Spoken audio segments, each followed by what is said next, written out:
Welcome to the third video of our Python learning series. In this lesson, we're taking our first look at data types.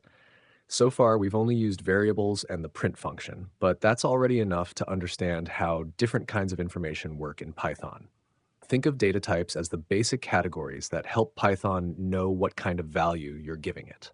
For example, we can store a whole number like an age, and Python recognizes it as an integer. We can also store decimal values such as a product price, and Python understands that this is a float, which simply means a number with a decimal point.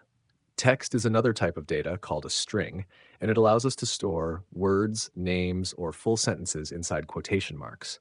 Python can even work with true or false values, known as Booleans, which help the computer answer simple yes or no questions.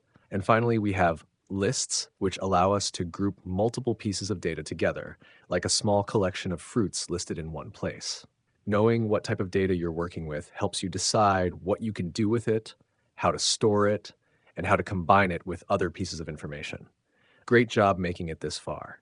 In the next lesson, we'll continue our Python journey and explore even more fun and useful concepts.